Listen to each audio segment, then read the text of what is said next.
हमरा सबके कार्यक्रम बुझाइए सफल जा रहल है। वह नाम मनोज झाजी के तरफ से उत्तरवाई टोल मेहनत निवासी उनका तरफ से शानदार 51 सेकंड एक माता राम की तरफ से सहो शानदार 11 रुपए का पुरस्कार है। सबसे बहुत बहुत धन्यवाद। और है तोरे चरण के मैया सबके सहारा तखने कोना हम बहनों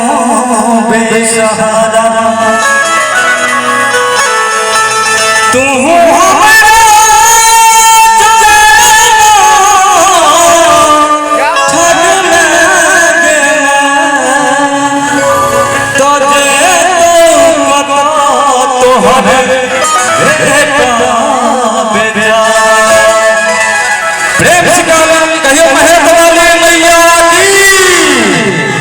और शब्द में ताली के साथ है तूने सुन मैं विपत्ति के बेरिया जाको ककरा को होइए गना के जाको ककरा को होइए और ताली के साथ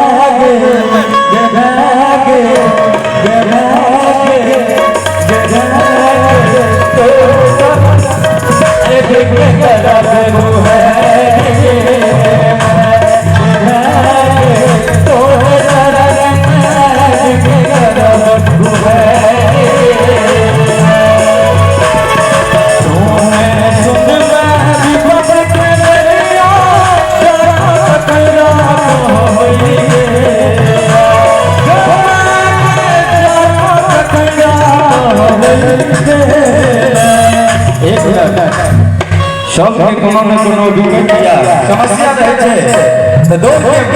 जगत जाने जगदम्बा के शरण में आवे छे जिनका जिनका समस्या अगर हुआ तो मां एकटा समस्या से निराकरण जी दो सके सब से मां के दरबार में दोनों हाथ उठा के हमरा संगे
मैया के शरण में वो लोग ले क्यों प्रसाद क्यों लाल चुनरी क्यों चुनरी और हम की लोग के लिए आहा सब की लोग के लिए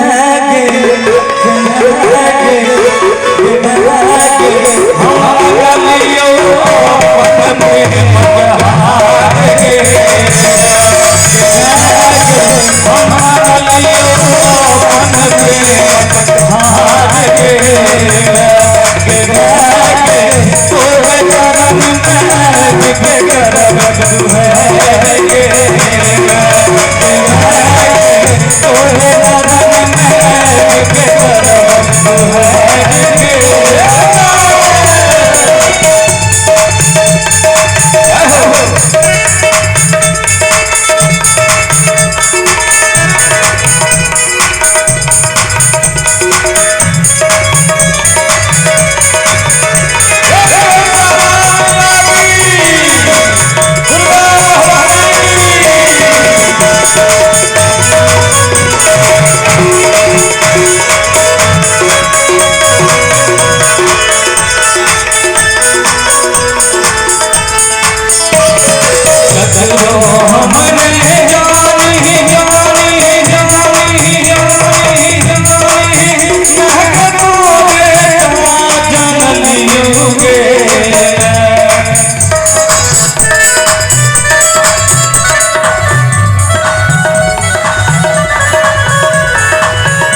सजनो हमने जानी मैं करो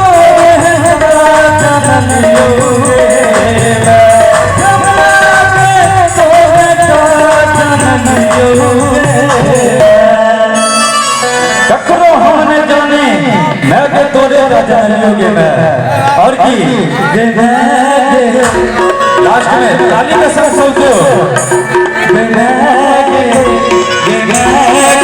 तूने नहीं है बेटा के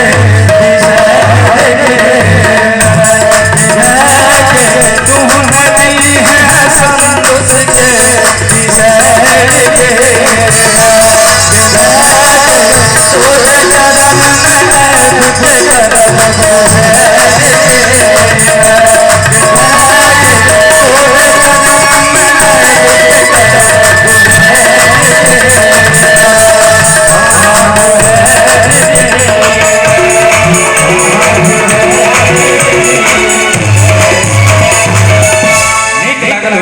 आशीर्वाद स्वरूप अपनी जगह चाहिए। बहुत बहुत धन्यवाद, बहुत बहुत